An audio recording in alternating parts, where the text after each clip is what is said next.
Very much. I'm honored to present tonight Dr. Suad Abdul Khabeer. She's an assistant professor of anthropology and African American studies at Purdue University. She received her PhD in cultural anthropology from Princeton University and her BSFS from Georgetown University's School of Foreign Service. In her research, she uses ethnography and performance art to explore the intersection of race, religion, and popular culture. Her most recent work explores the ways young Chicago Muslims negotiate their religious, racial, and cultural identities through hip-hop. Her future projects will look at the relationship between sound, blackness, and Islam in America, and the role of Muslim hip-hop in U.S. cultural diplomacy efforts. In addition to her academic writing and publications, her poetry was featured in the anthology Living Islam Out Loud, American Muslim Women Speak. She has a commitment to public scholarship and has written for the Washington Post, TheRoot.com, and blogs for the Huffington Post. She is also a senior project advisor for the U.S. Public Television award-winning documentary, New Muslim Cool. Please, let's give a warm welcome to Dr. Suad.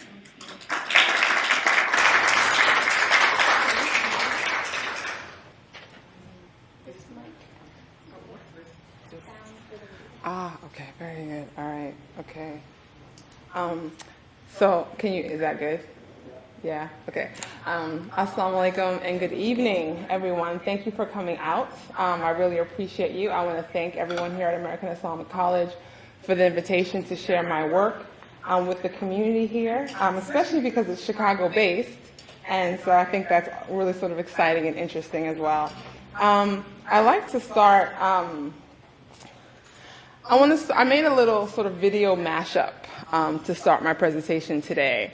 A number of videos I found online that I thought represented in a lot of really important ways the kinds of things that I wanted to talk about today. So I want to start with showing the video, and I'd really be interested in, so I have a little homework for you, right, as you're watching the video. I want you to watch the video, and I want you to sort of try to think about what kind of story do you think this video is telling. Okay? And there'll be a quiz after, right? Okay, all right.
So just if you didn't catch it, so you saw a couple of videos. So you had Malcolm X, No Sellout, which is a song by Keith LeBlanc, who's a sort of well-known DJ and artist from '83, right, which was sort of samples of speeches. And I think when I was sort of researching this, I think the ballot or the bullet or the speech that Malcolm X gave, that was sampled from. So you had samples of that over breakbeats, right, which was for Malcolm X, No Sellout. Then you had Lakeem Shabazz, The Lost Tribe of Shabazz, which came out in 1990, which is a song, well, we'll get into that. And then Rakim, Eric B. and Rakim, Move the Crowd, which is also from '87.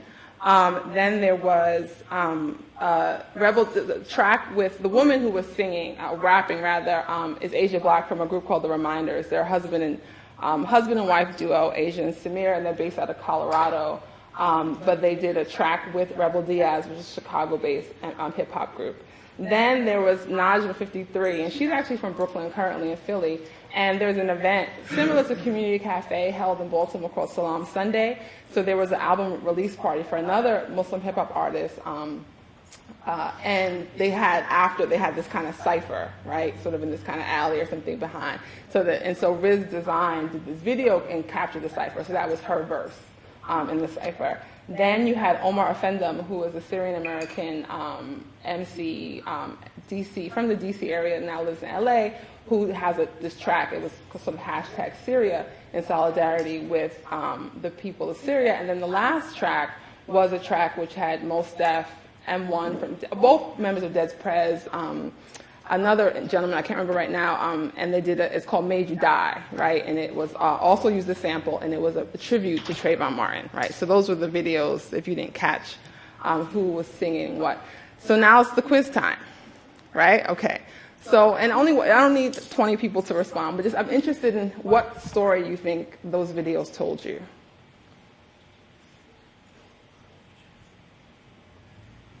Do I have to pick on people like in my class? Yes. Well, what struck me is I think that truth went all the way back to 1983, moving forward to maybe early 1990s. And I think that the idea of Islam, or Islam, I think was introduced to a lot of people, particularly the African American community, but I think to a broader audience through this genre of music specifically. Mm-hmm. No, definitely. So, I mean, there's definitely something historical about the story I was trying to tell, right? So kind of how we begin, right? And we begin with hip-hop, and I'm going to get into this history, but we begin with hip-hop, a relationship between hip-hop and American Islam really early. Like, hip-hop is born in a time in which American Islam is flourishing, particularly amongst African-American and Latino communities, right? So you have that, right? And you have different articulations or expressions of Islam. So you see that with Lakeem Shabazz and Rakim, right? You see Malcolm X. And then you see this kind of also, this kind of transition where sort of people who are sort of would be affiliated with kind of Orthodox Islam, right? Like Asia Black, like Najma, like Omar Effendum and Yassine Bey, right? Are also MCs. And you also see thematically, I think, in these videos, which is what Knowledge Itself is really about, right? Both these notions of personal transformation, kind of personal spiritual growth, and the connection between that and direct social action, right? And I wanted to end with Trayvon because I think that we as Americans see from a distance, right, the kinds of sort of revolutionary activity that are happening, right, in parts of Africa and the Middle East right now, right? And we sort of look to support sort of people who are resisting particular types of repression in those parts of the world. But we also have, right, sort of these continuities and continuing repressions, right, and discrimination that we're experiencing here as well. And I think the relationship between Islam and hip hop has been one in which those kinds of issues have always been foregrounded. So it's not an accident, right, that Yassine Bey, formerly known as Mos Def, would be on this Trayvon Martin tribute, right? Like it fits very much, you know, within the ways in which hip hop and Islam have been related to each other. So what I want to do for the remaining part of my lecture is two things. So I want to kind of give a sort of brief history of the relationship between hip hop and Islam in America, which is, and I'm not a historian, I'm an anthropologist, but it's primarily historical and theoretical, right? To give us sort of a shared knowledge and a base to kind of understand the second half of the lecture, which is really based on my ethnographic fieldwork here in Chicago, Illinois, which I did sort of in 07, 08. I kind of went over, I'm from Brooklyn, right, so I'm not a Chicagoan, right, so I had to learn the city, I had to learn the communities here, and I spent a lot of time at the Inner City Muslim Action Network, which most of you are probably familiar with, but also really western suburbs, south suburbs, you know, north suburbs, you know, my car got a lot of mileage, right, trying to sort of understand what Chicago Islam looks like, and particularly what hip-hop means, right, to young Muslims here in Chicago.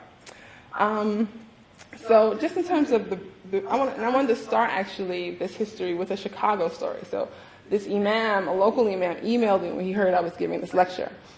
And he says, he's like, you know, I was at this talk and the sheikh, people asked the sheikh, like, you know, is hip hop permissible, right? And the sheikh didn't know was hesitant to answer.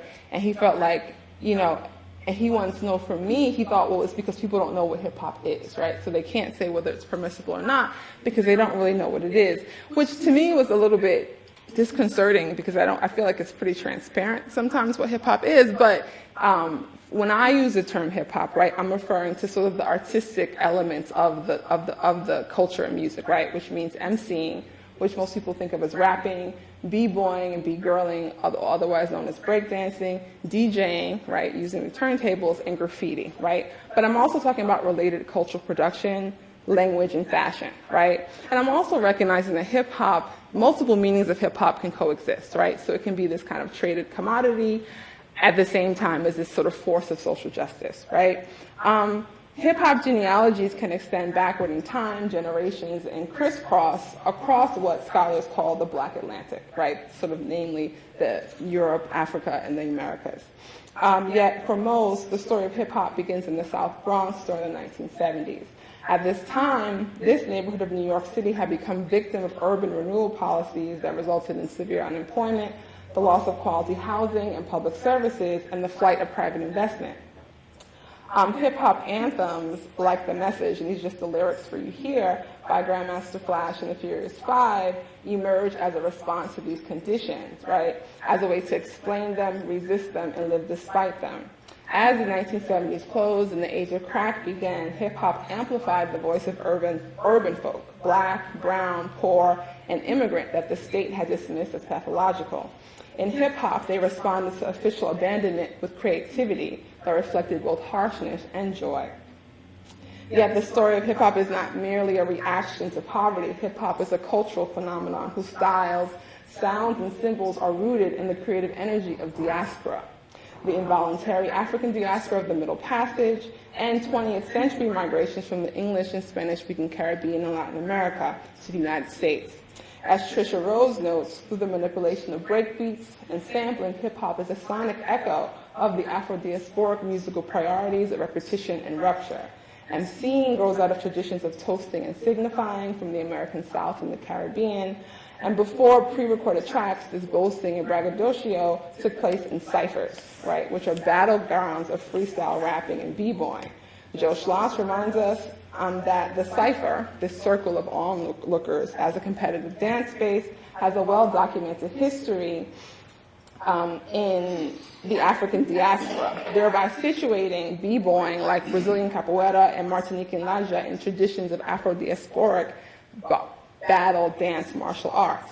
And the story of hip-hop is also about politics, namely how Black and Latinos of African, Indigenous, and European ancestry communities negotiate the social, political, and economic contradictions that define the post-civil rights America. But what's really often ignored sort of in kind of mainstream conversations about hip-hop are the ways in which questions of faith, ethics, and spirituality are also part of hip-hop's birth narrative. Famously, the journalist Harry Allen described Islam as hip-hop's official religion.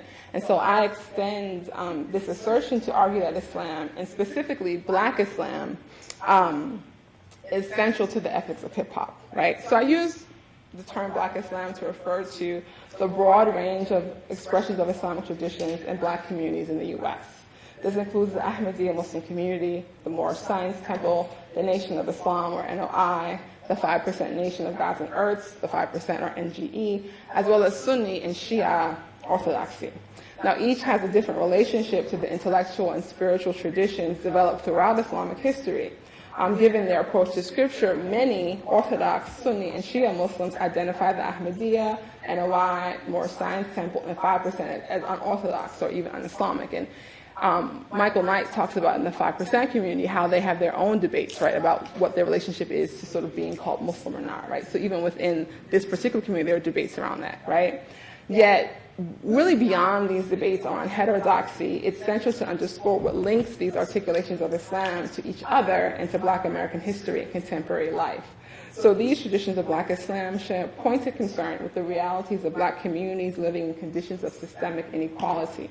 These traditions respond to conditions of injustice by articulating alternative cosmologies, politics, and social norms geared towards individual and community empowerment. Furthermore, through what Ed Curtis terms African American Islamic history narratives, these traditions assert genealogies that connect present-day African Americans to a past that predates the transatlantic slave trade, as well as to a transnational Black identity. The ethics and philosophies of these traditions of Black Islam that were evident in the Black radical tradition, the Black arts movement of the 60s and 70s, have extended to the hip-hop generation, where Juan Floyd Thomas says, quote, "A synergy of African American Islam and hip-hop has forged a profound and complicated relationship between these two phenomenological forces." And so my sort of argument is that the kind of seminal contribution that Black Islam makes to hip-hop is this ethic of knowledge of self, right? And knowledge of self comes to hip-hop and comes from sort of, can be traced to the Nation of Islam, right? So many people are familiar with the NOI's message of social justice and community empowerment, right, embodied in figures like Malcolm X. But what I want to really focus on right now is sort of Elijah Muhammad, the Honorable Elijah Muhammad's articulation of knowledge of self as its ethic, right? So, and here are just two quotes that I chose. I won't read them, you can read them yourselves, but I just wanted to discuss what they imply. So in his exegesis of knowledge of self, Muhammad is making an argument for knowledge of self that makes it essential tenet, or in fact a divine right of the human being, that when coupled with righteousness leads to peace, happiness, and equality. In the particular place of the community he was most concerned with, African Americans, this kind of knowledge was essential to undo the kind of miseducation that has led many Blacks to believe in their inferiority vis-a-vis whites. The journey toward knowledge of self is designed to change the way individuals think. Namely, that Black people, and this is his words, quote, think in terms of self and their own kind, which leads to the creation of Blacks as an industrious and self-independent. So this kind of thinking is meant to reorient Black people towards shaping a community that is autonomous and envisions Black people as subjects and creators of their own destiny as opposed to objects, right? In this way, knowledge of self then cultivates an awareness of the self and social world, right? So the self is acting directly to change the condition, right, that Black people are living under.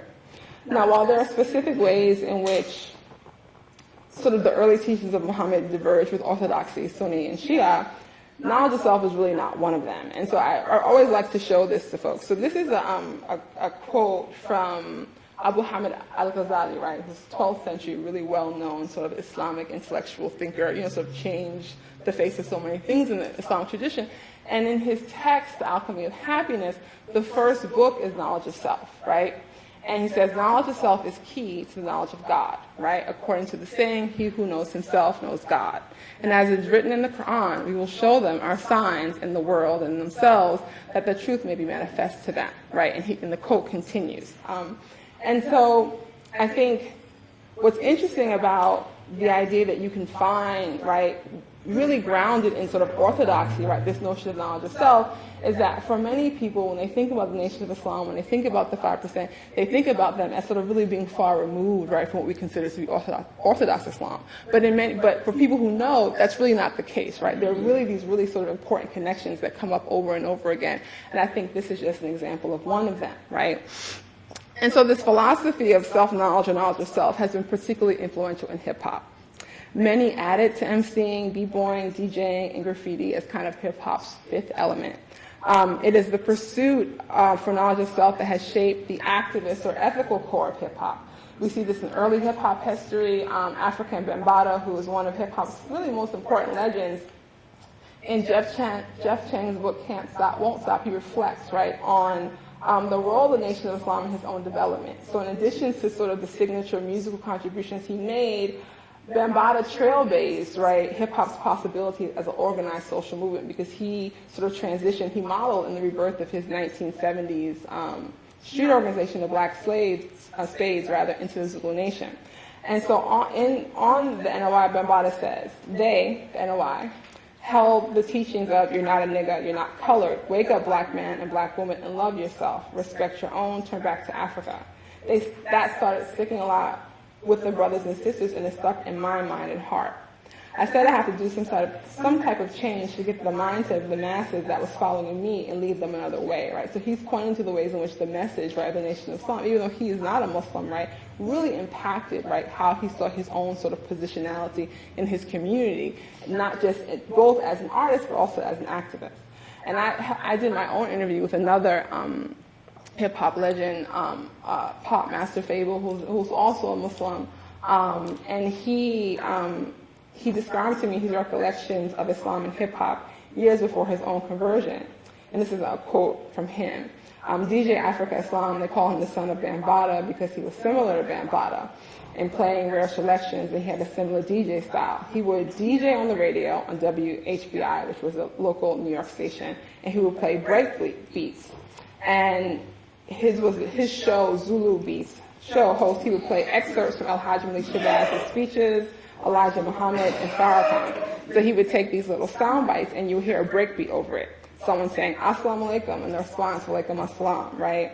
And then the Supreme Team, and with Just Allah, the Superstar, and Say Divine, the Mastermind, and they were on the radio too. They had a show in '82, maybe with Mr. Magic, and they would make references to the 5%, and they would always end their show with words of wisdom for life, which is cool, and would have some Islamic ideas. The Supreme Team played a role in inserting Islamic concepts and words on the radio and on the airwaves, right? So he's talking about the early 80s, right? You have this similar to the Keith LeBlanc sort of clip you have, right? You have these kind of excerpts, these clips, these snippets, these samples, right, from sort of prominent kind of Muslim intellectuals or thinkers or just ideas, right, that kind of are put over breakbeats. And this is the way in which, similar to our quiz, the person who got the A on the quiz, right, similar to the way she identified how, right, this is how many people were introduced to even the idea of what Islam is, right? And this is on the radio, sort of on kind of underground radio in the 80s, right? He pointed to other tracks, and he said that these were what he called warning songs, and this is Fable, right? Warning songs, which he saw as an extension of the proper Islamic tradition. And his turn of phrase, warning songs, is a clear allusion to the Islamic concept found in the Quran that the Prophet Muhammad, peace be upon him, was sent to warn humanity. Accordingly, these songs that identify social ills and warn against them in the promotion of more ethical lifestyles are arguably an extension of the Islamic tradition in general and Black Islam in particular, whether these artists who wrote and performed the songs are Muslim or not, right? Because all of these artists aren't necessarily Muslim. Some are, some we're not really sure. We still need to do some archival research to find out. But we do know, right, we do see the influence in the kind of music they produced. The tradition of the warning song is also a recurring theme in hip-hop, a highlight of what people call sort of conscious lyrics that are seen as more politically motivated, but also within other genres of hip-hop. Some of the most powerful warning songs in the hip-hop canon come from artists who are members of the 5% Nation of Gods and Earths, right? Making the 5% one of the primary chains of transmission of the concept of knowledge of self in hip-hop. The 5% is a spiritual movement that emerged in the late 1960s under the teachings of Clarence 13X, later known by the title Father Allah. And so he called himself Father Allah, and so don't freak out. Like, I'm not calling him Father Allah, just, relax. This is how he referred to himself. I will refer to him that way. Before leading his own movement, Father Allah was actually a member of the Nation of Islam. He used the lost found Muslim lessons, which make up what people call this sort of NOI catechism, in the expansion of his own spiritual teachings. Thus, according to Felicia Miyakawa, who's one of the scholars who studies the 5%, 5%ers, quote, learn the same history, geography, origin stories, and eschatology of the Nation of Islam, yet the sciences of the 5% also draw on Kemetic symbolism, Masonic mysticism, and Gnostic spirituality. Juan Floyd Thomas argues that the Gnosticism of the 5% Nation is the origin of the primary and fundamental distinction between the 5% Nation and the NOI. So unlike NOI teachings that argue the black man is the original man, Father Allah taught the black man is God, the living embodiment of divinity in the world. Although divine by nature, the only way the black man can really access his divinity is through the supreme mathematics and the supreme alphabet. These are the teachings of Father Allah that are structured around the practice of breaking down numbers and words in order to reveal their deeper meanings on a path to what? Knowledge of self. The primary meanings assigned to Roman numerals 0 through 9, as well as the letters A through Z, are found in the lost found lessons and taught to initiates. Yet breaking down is also a creative process in which meanings may emerge that are not directly derived from the lost found lessons but reflect the same worldview. So the kind of linguistic destruction required by these teachings is really the definitive contribution of the 5% Nation to hip-hop music and culture. The emphasis on the mastery of words has been instrumental in setting the standards for rhetorical eloquence and wordplay in hip-hop lyricism.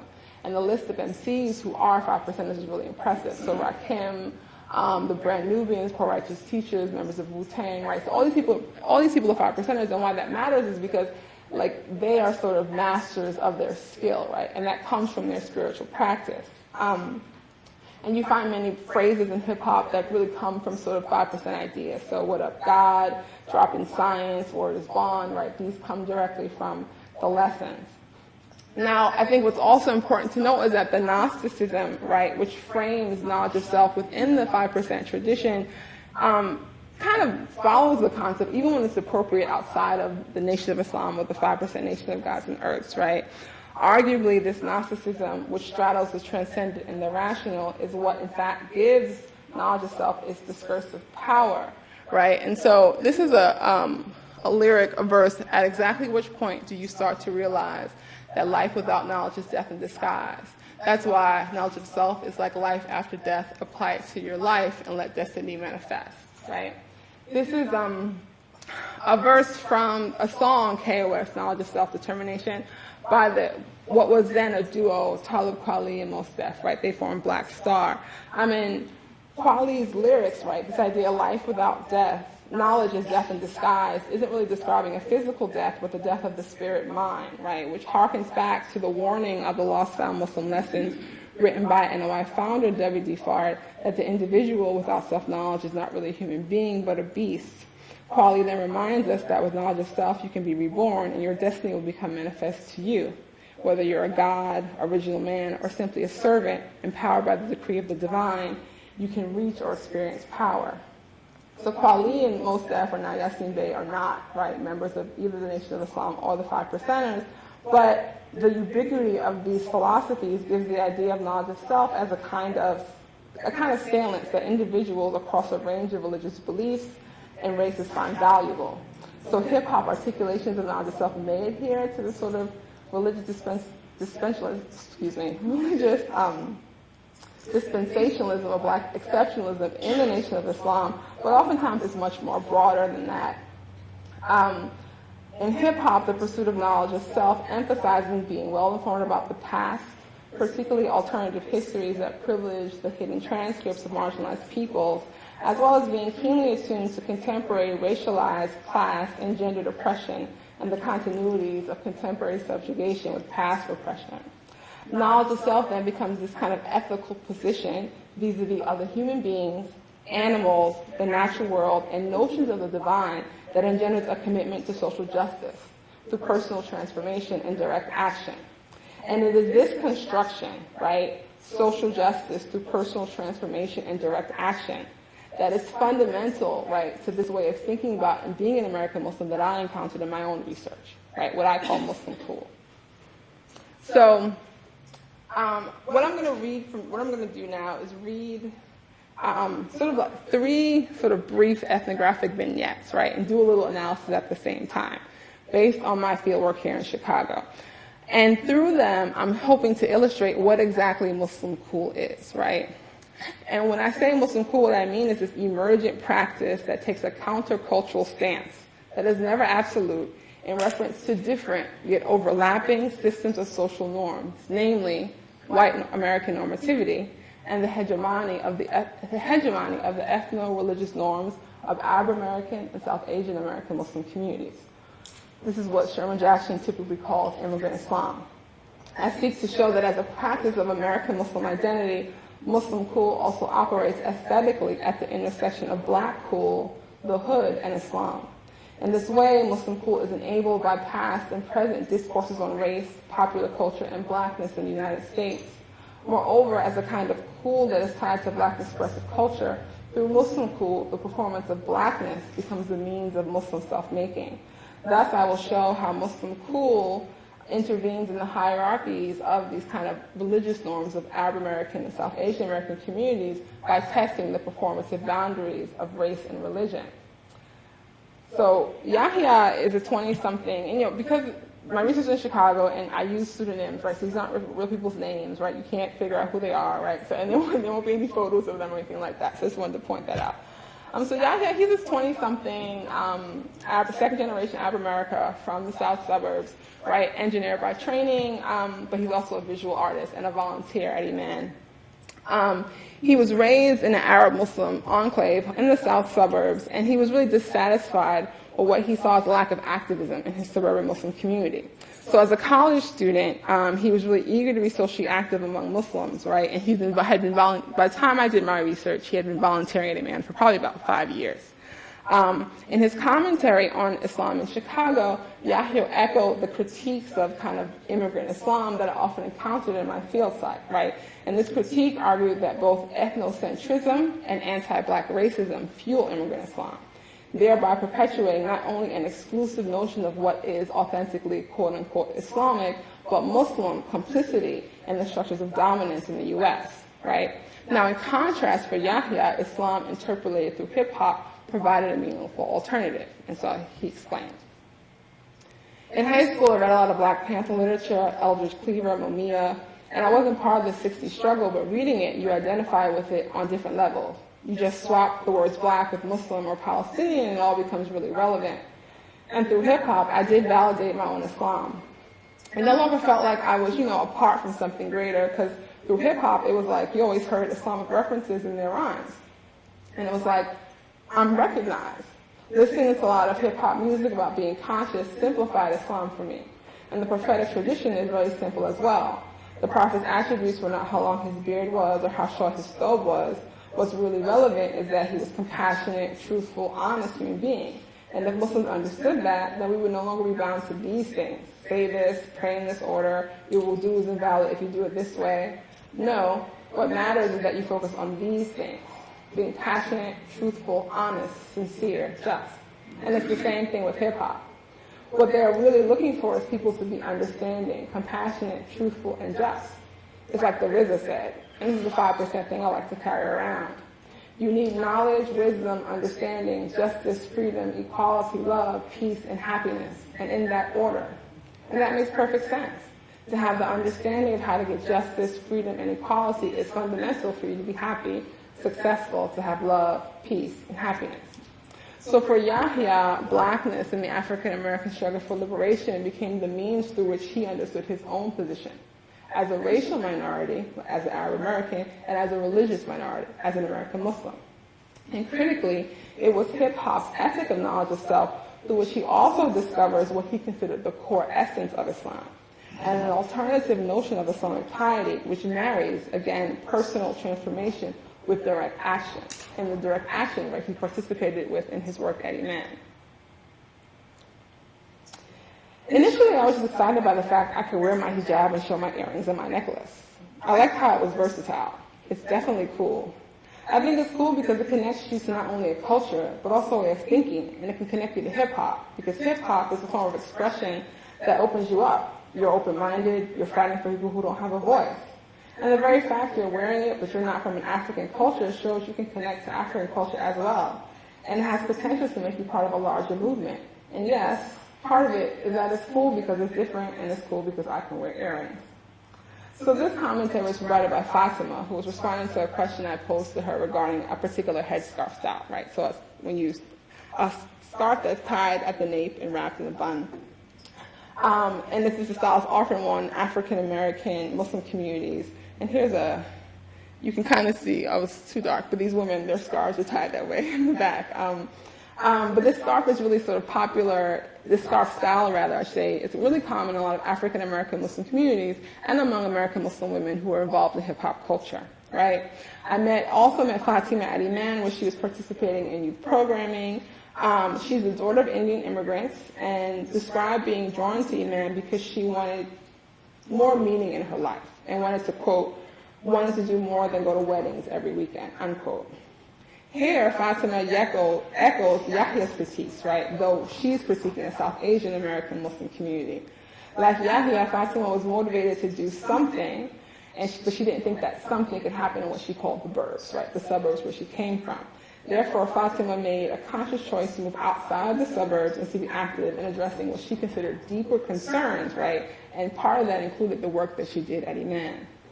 And so I'm going to discuss the scarf style particularly in a bit, but I just want to focus on how, in the course of explaining why this style is cool, she offered a critical reflection on hip-hop, right? So she describes hip-hop as a way of thinking that opens you up, and a practice through which one fights for people who don't have a voice, that connects one to the whole Afrocentricity thing and potentially to a larger movement. Here, Fatima echoes what anthropologists up at Northwestern, Natasha Sharma, identifies as what she calls global race consciousness, a conception in which race is, quote, a matter of critical understanding, of ways of thinking about and being in the world, rather than a reference to an individual's biology or phenotype. Central to this understanding or consciousness is the comprehension of how various racisms impact inter-minority relations and maintain the ideological supremacy of whites, unquote.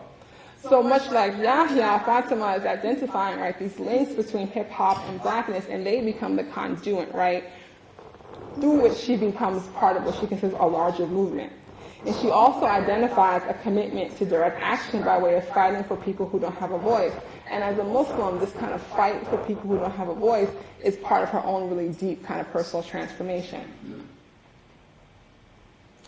Latifa is a 20-year-old African-American Muslim woman. She's an artist and activist that I also encountered at Iman. Her mother is a convert to Islam, and she was raised by her. Her primary group of friends were all Arab Americans. She's from the South Side. And so she often kind of finds herself as the only black person in the room, right? And she loved her friends, right? Those are girls, they go back, but she seems to long in many ways for blackness.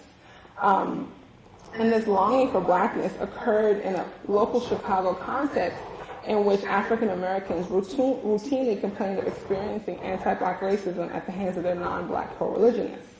And so Latifa addressed this longing through style and the body, using hip-hop and what John Jackson Jr. describes as a practice of racial performativity to shore up social identity. So as an artist, Latifa sort of performed blackness as Muslimness. So what do I mean by that? So as an artist, her performance drew on hip-hop practice, right, whose performances stance, elocutionary style, and body movement is rooted in black expressive culture. As an activist, Latifa engaged in efforts that centered on blackness and black people, and Latifa also engaged in racial performativity in her consideration of the same scarf style that Fatima wore, or found so cool, which in my field work, I found someone calling it the hood jab, right? Okay. So I do performance ethnography, or I do performance art as well. So I was preparing for performance for a scene, and so this young Pakistani American woman, Noreen, I wanted her to play this role I had called the hip hop hijabi, right, in the scene. And she was like, no, you shouldn't call it that, you have to call it the hijab. And so I'm like, it's the hijab, right? And so she explained to me that she was working at a university one summer. She had an older white female supervisor who said to her, you're so hood, I'm gonna start calling you hijabi, right? Now, Noreen, like I said, is Pakistani from like some wealthy suburb somewhere, right? So the idea that she's hood is really interesting. But I think that the term hijab was likely invented by Noreen's supervisor in a somewhat offhand kind of way, right? But I do think the associations made between blackness, caste, and religion through hip-hop, right, are productive in thinking about Muslim cool. As stated, this way of thinking and being is informed by hip-hop, and as a result, blackness as an identity in discourse and place, the hood, the city, and the suburb, are critical resources in the negotiation of religious identity. So Latifa found this hijab style cool. She told me, it seems cooler to me, and I feel blacker when I wear it, right? Latifa's black, remember. Right? Latifa actually usually wrapped her headscarf, kind of the way you find traditionally in the modern Middle East, so sort of just a scarf coming across her face that way. But she's been playing with the idea of wearing the hijab more regularly, much to the chagrin of her Arab-American Muslim friends. And these friends evaluated the hijab according to the stylistic practices of the Chicago Arab community, right? So where the style Latifa usually wears is what's considered sort of proper hijab, right? So she explained to me, they were bagging on me. I'm actually thinking about wearing it like that, back and tied up, and they were like, no, don't do that, you're going to go to hell, right? So this is the kind of response Latifa got from her friends about wearing the style. But nevertheless, the style is really cool to Latifa in part because, as noted by Fatima, it's a staple in the hip-hop aesthetic, right? It's a style embraced by hip-hop heads through the incorporation of Afrocentricity and black nationalism in hip-hop. Yet the style is also accessible for Latifa and for Fatima as religious headdress, as a practice of blackness as Muslimness, because while the term hijab, and I have to repeat this because all of my black female Muslim friends are like, if someone calls my scarf a hijab, I'm going to beat them, right? So the term hijab is not something that you're going to go to some African American mosque and be like, oh, how'd you wrap that hijab? That's not going to happen, right? This is a term that sort of has its roots in a very sort of local context, right? But the style, right? The style has been brought into the nomenclature of American Muslim popular dress by black Muslim women.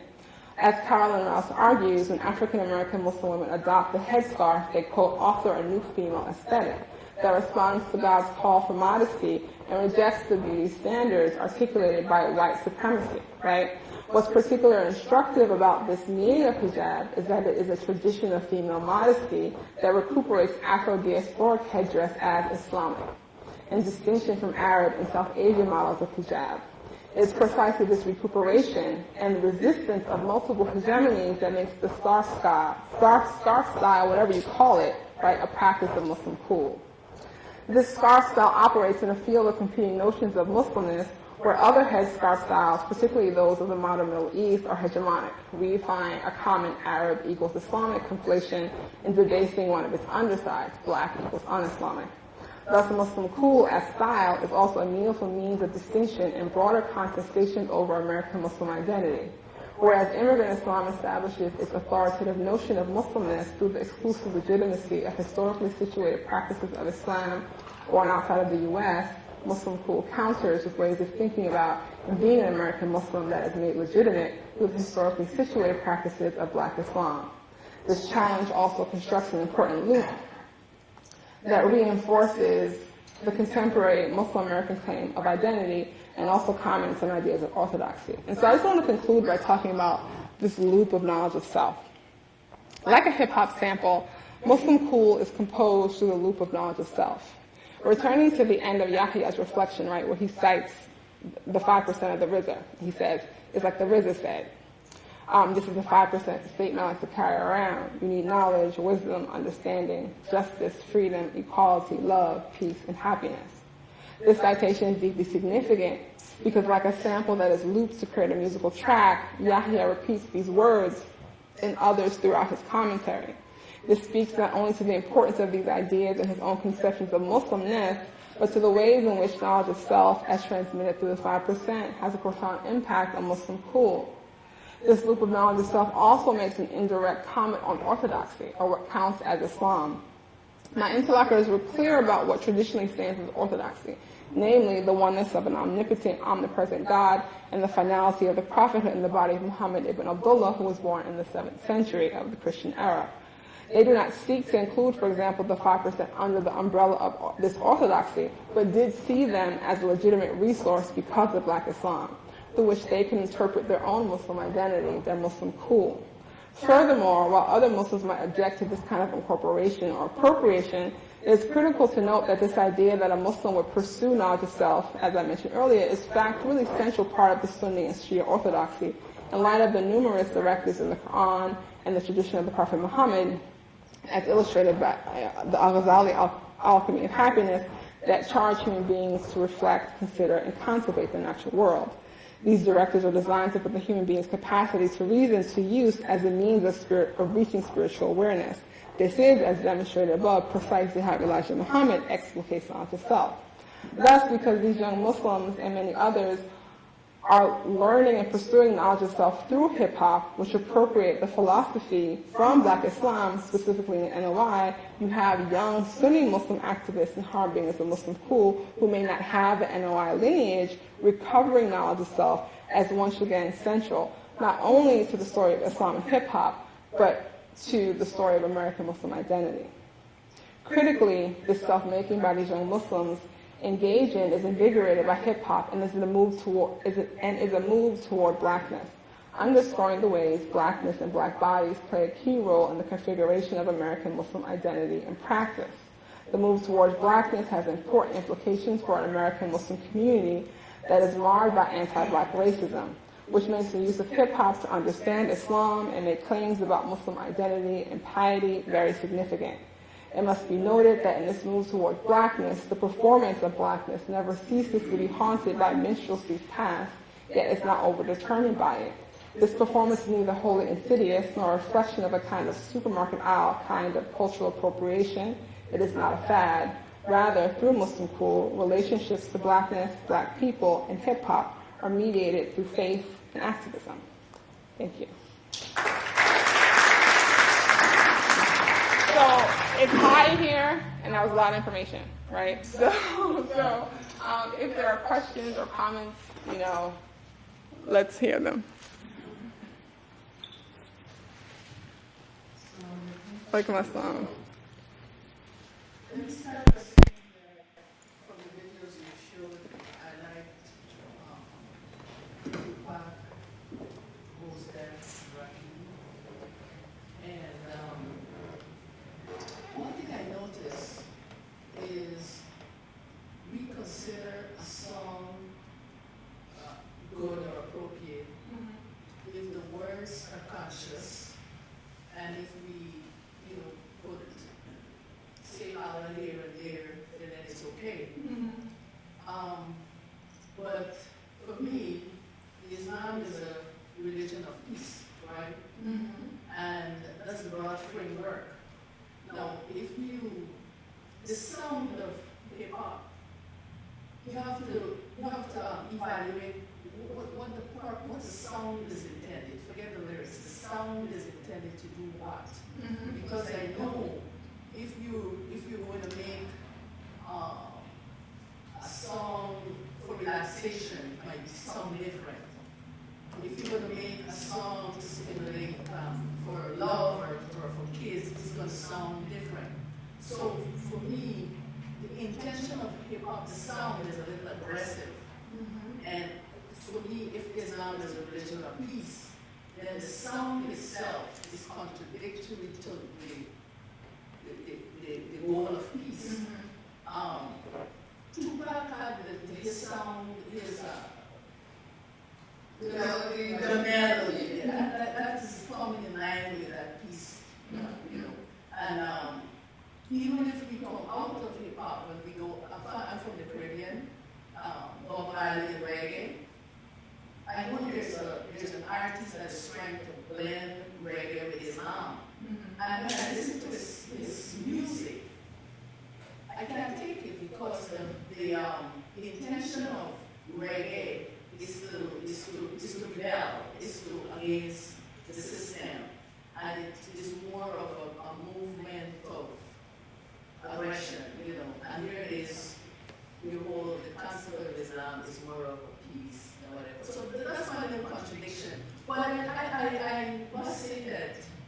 I grew up with a set of musicians, so I like music. And that's why I know when they go to compose, they try to get a sound that's going to convey that feeling. And hip hop is a new progression. I mean, I would agree definitely that I think that music, like sonically, right, the kind of harmonies and melodies that are used to evoke particular kind of emotions, right, or reactions from the listener, in addition to the lyrics, completely, right? Although initially you were saying that, reggae is about rebellion and it's all about peace, and the first thing I thought of, well, no justice, no peace, right? So in order to peace, So when I say peace, it's not just the cry for peace, but the mood in which. No, I understand, but at the same time, I definitely agree with you in terms of, I think, kind of, and I'm not a musicologist, but people, musicians, it bears itself out, right, in terms of the ways in which particular kinds of sounds go to different kinds of experiences that also those are culturally based, right? Yeah. Because if you kind of grow up in a particular milieu, you don't have particular types of instruments, right? That may sound peaceful to somebody there, but to you, it's hard, right? And so I think you kind of provided, at least my response to your question and your answer, right? Because you identified that the different songs have different melodies and different rhythms, right? And they're meant to do different things. But the song I had at you is really a reflective piece, right? It's about his friends changing life, right? And so it has that mood, right? So it's different. And so I think that in hip hop, like I said earlier, right, multiple meanings can coexist, right? So there are ways in which one of my favorite probably shouldn't say this on tape, but one of my favorite kind of hip hop tracks is this song called And Up, right? It's real hard, it's real aggressive, it's like kind of thing I run to. That's the kind of emotion that it goes to me. But then when I listen to some of like Jackson's days from Black on Both Sides, when he says, right, it's a totally different kind of mood, right? And so I think all those possibilities exist in hip hop, and I also would argue that all those possibilities exist in Islam as a tradition, right? So there are ways in which, right, Islam advocates a particular kind of stillness in the soul, but there are ways in which it advocates a kind of hover, right, a kind of movement of the soul too, to get you to the next stage. So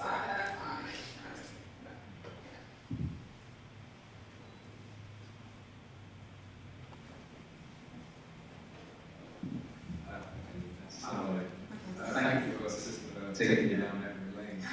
Being from both Harlem and South Bronx, brought back quite a bit of memories. I would respectfully suggest that while I understand this is timely, everything sort of has a context, demographic, cultural, and otherwise. When you consider a place like the South Bronx or Harlem, New York, even here in Chicago, South or West Side, where maybe 1 or 40% of African American youth, especially males, has a certain kind of resonance. When you mentioned 5 percenters and the Nation of Islam, who happen to be the track or the path that I myself personally took to get to where I am, when I judge that, was probably, if I just like to have this summarized, was probably the most potent and powerful form of doubt at a street level, at a very practical level, perhaps not with all the niceties that many times we would otherwise desire. So in that context, I think that had more resonance, where it was more effective at the time in the context in which it could do its job. And it's incumbent upon the rest of us who sort of decode those ciphers that are applicable in the way in which we're ultimately doing this evening. It becomes our responsibility and sort of far on us to sort of try to help bridge some of that gap, which I think you're very openly doing. The other aspect of that is, I noticed that since your commentary is on Chicago, because I knew that quite well, I guess, which is the preface of my question, that I noticed that you didn't mention Baloo. So, yes, I was just wondering how that might fit into this equation. Yeah, well, there's a couple of things. In terms of, in the kind of the longer work that I do talk about kind of local Chicago hip hop, right? And I did talk about that tonight. Also, my research was really not designed to focus on people like Lupe who are sort of established artists, but more on young people who are more sort of consuming the music and then producing it in their own ways on a much more on a sort of local level. But I will say, I think that Lupe, yes, is a really great example and of this group of knowledge itself, right? And the ways in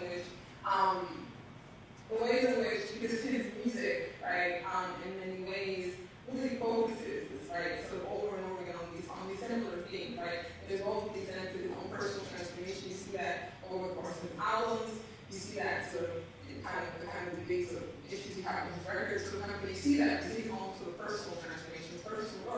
you also see like his music is very much around direct social action. I think what the award show was when he did this, where it was a big deal. I'm trying to remember what the exact show, but sort of he was doing, I think, words that I never say, and he had the house to like, and everything I do is like in a burqa, on stage. It really made this really kind of powerful statement, right? That it really challenges, right, a lot of our sort of conceptions and notions and levels of sort of comfort, right? Which I think directly extends, right, from this, from the kind of legacy of Black Islam and hip-hop, right, which he's a part of both as a Muslim, right, but also as a hip-hop artist, right, because you're also going to find hip-hop artists who are sort of embodying this legacy who may not be Muslim, right, but because this sort of synergy, right, between Black Islam and hip-hop, historically, even today, you see it happening, right, over and over again, irrespective of what the kind of, spiritual path, right, the particular artist, or even the community of hip-hop.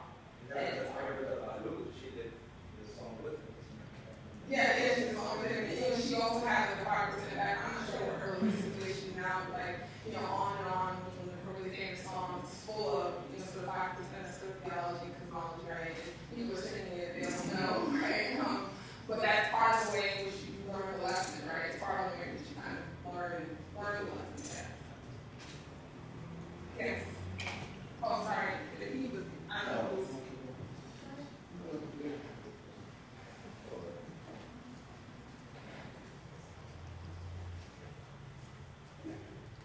Well, thank you. Very interesting topic.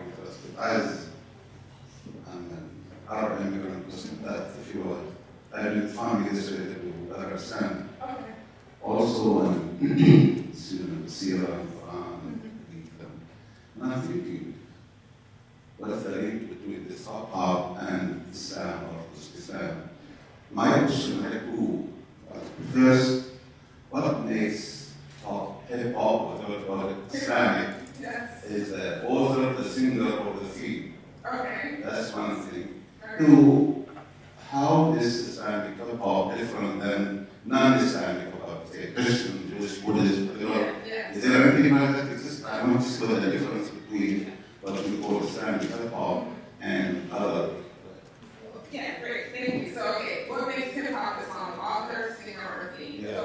So I have an answer for this. So in my earlier work, I made a distinction. I called something I actually use the term Islamic hip-hop, right?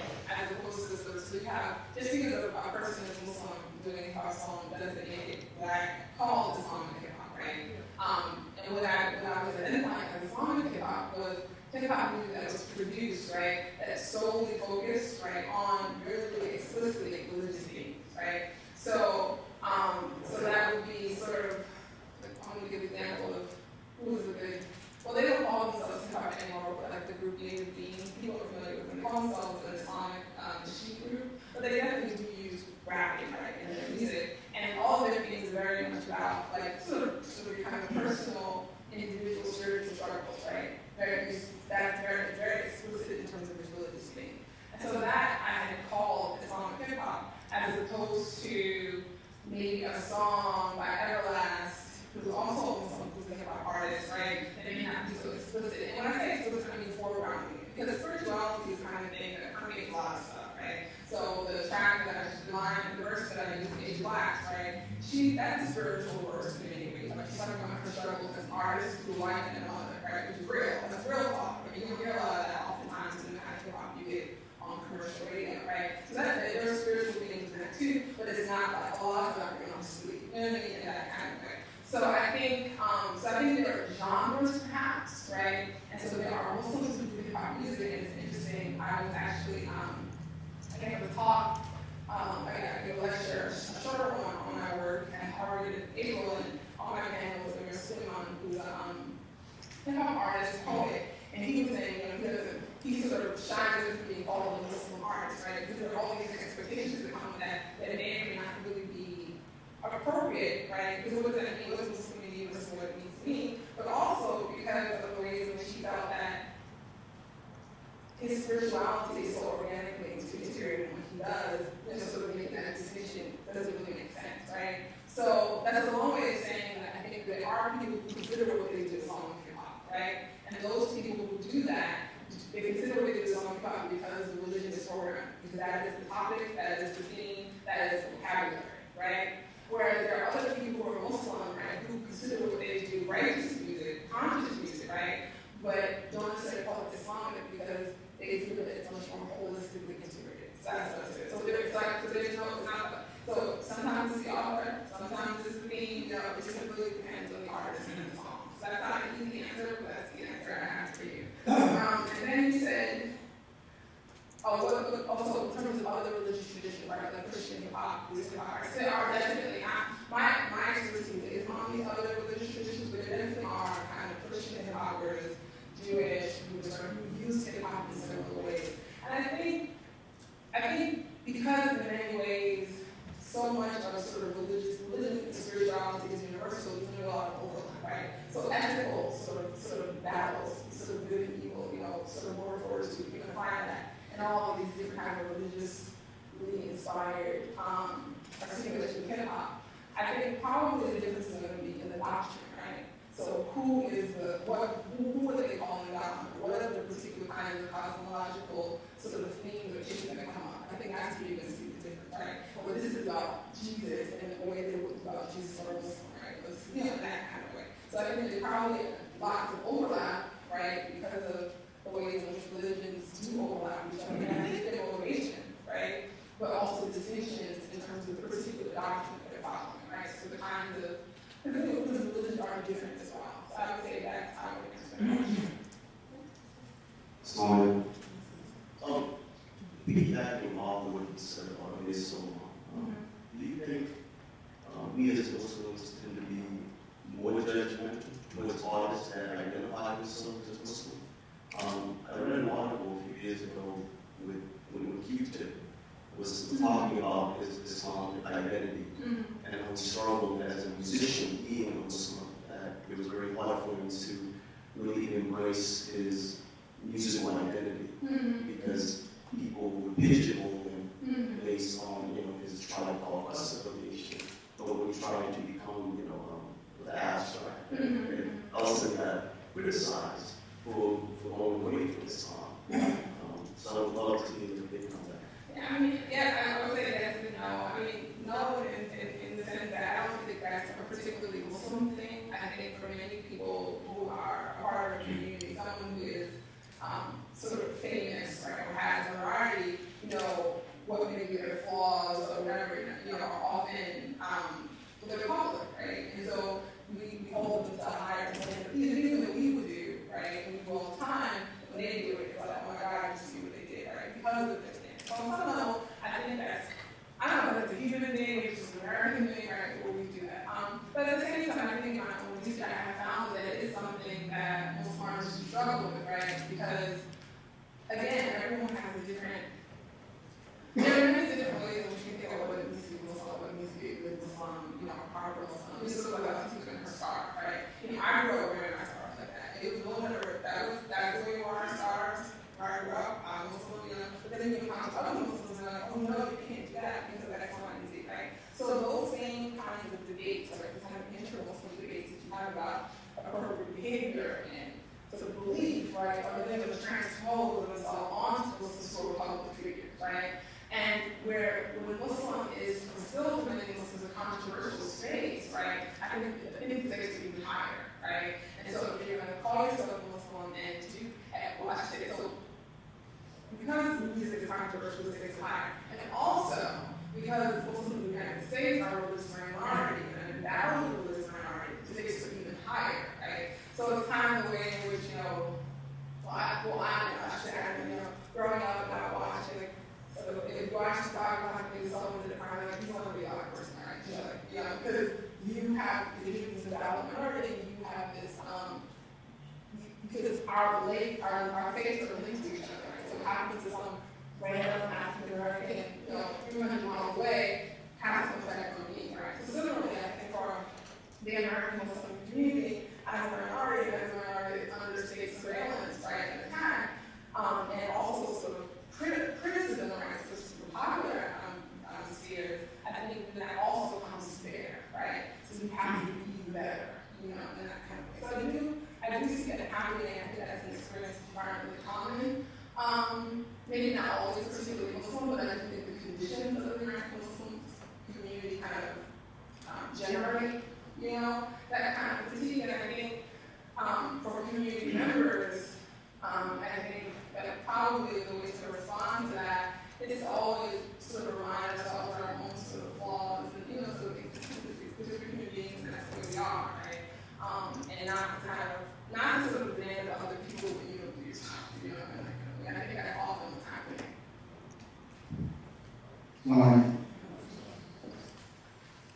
Let me put this understanding for gentlemen here in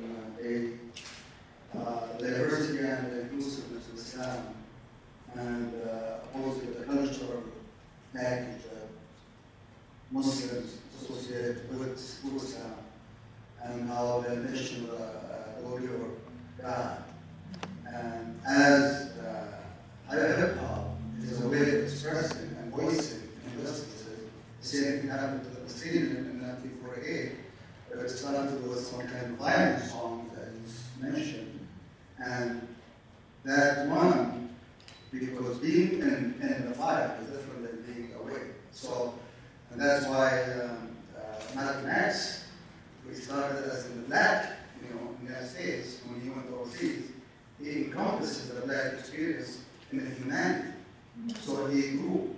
So being inclusive, we have to be inclusive, we not be exclusive. I say that if we have interfered with Christian and Jews, how could not we have interfered with Muslim sects and Shiites? So I think the United States is I think, best example to have this kind of freedom and diversity, which is encouraged by Islam. Diversity of everything is good, as long as there's no diversity of heart. Thank you. I think I would concur in so much as I do think that the sort of the historical the kinds of movements of migration that created what we now call the United States, right, I do think has created a really sort of powerful convergence, right, of communities, right, through which things like hip-hop are emerged, right? And of course, I don't want to be guilty of American exceptionalism, so I don't mean that America is exceptional in this kind of way about that, but I do think that the kind of possibilities that we see are this kind of way that we can have these different kinds of the ways in which Islam is appropriate, or different communities in different ways, towards similar ends, right, I think is very much a product of the history of the country, right? And the history of kind of both the enslaved African population, African American immigrants, so the immigrants from Africa, South Asia, coming together in this way really creates this kind of really dynamic, well, I think a dynamic set of possibilities. The question remains is whether or not the communities are able to avail themselves of that, right? And whether or not the nation, right, is able to support it. So that's a different sort of, I think, set of questions, but yeah. This will be the last question.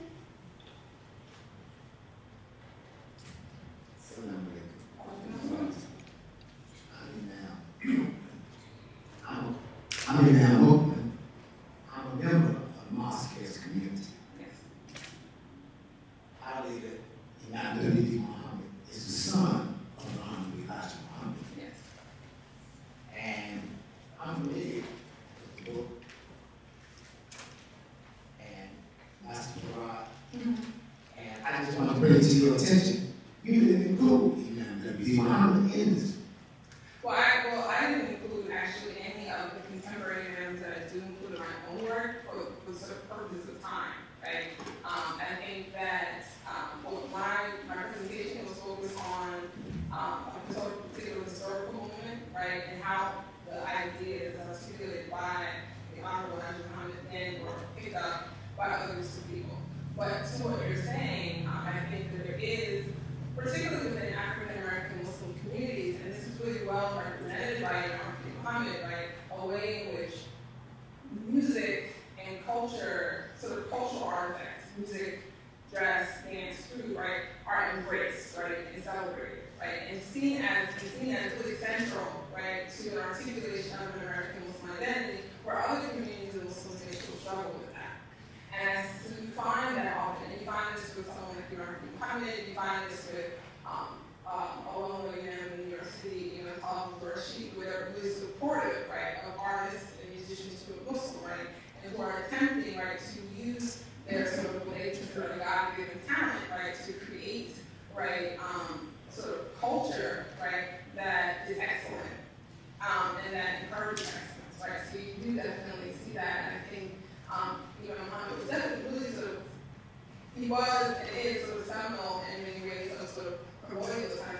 But it doesn't make it into my lecture tonight just in terms of how it's organized. But yeah, my other work there. So. Thank you very much for the insightful talk. Let's all give Dr. Abdul Khabeer a warm round of applause. Now I would like to invite Dr. Fareed Mohammed of East West University and AIC board member to present to you a token for our thanks.